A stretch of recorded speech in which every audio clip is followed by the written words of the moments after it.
শুভ নববর্ষ। আজ বাংলা বছরের প্রথম দিন, আর এই উপলক্ষে আমাদের সবার স্কুল, কলেজ, অফিস সবই বন্ধ। সবাই মিলে বাসায় একসঙ্গে থাকতে ভালোই লাগে। তবে আমার ছেলের মাদ্রাসাটা বন্ধ নয়, ও মাদ্রাসায় চলে গিয়েছে। এটা হচ্ছে আমার মেয়ের রুম। একটু ঘুরিয়ে দেখাচ্ছি। পুরো রুমটা স্টিকারে ভরা। ও প্রচুর পরিমাণে স্টিকার কিনে থাকে, আর স্টিকারগুলো ও সব জায়গায়, ওর রুমের সব জায়গায় লাগিয়ে থাকে। দেখলেই বোঝা যাবে যে এটা ওর রুম, ওর জিনিস। প্রত্যেকটা জিনিসই ওর স্টিকারে লাগানো থাকে।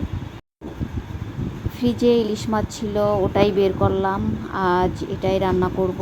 যদি ফ্রিজে না থাকতো, শুধুমাত্র বৈশাখ উপলক্ষে আমি কখনোই ইলিশ মাছ কিনতে যেতাম না, কারণ নির্দিষ্ট কোনো দিনে নির্দিষ্ট কিছু কিনতে গেলে ওটার ডিমান্ড বেড়ে যায়।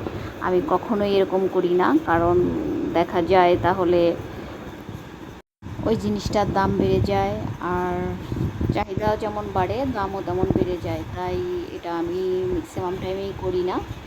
যাই হোক, আমি আজ খিচুড়ি, আলু ভর্তা, আর একটা ভর্তা, কিছু সালাদ আর ইলিশ মাছ ভেজে নিয়েছি। এগুলোই খাচ্ছি আলহামদুলিল্লাহ। সুখ দুঃখ নিয়েই আমাদের জীবন। এই বছরটা সবার ভালো কাটুক।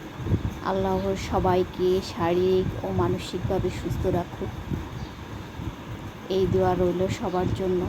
আমাদের জন্য সবাই দোয়া করবেন, আমরাও যেন সুস্থ থাকতে পারি। সবার জন্য অনেক অনেক ভালোবাসা রইল। তাহলে আজ এ পর্যন্তই। আসসালামু আলাইকুম।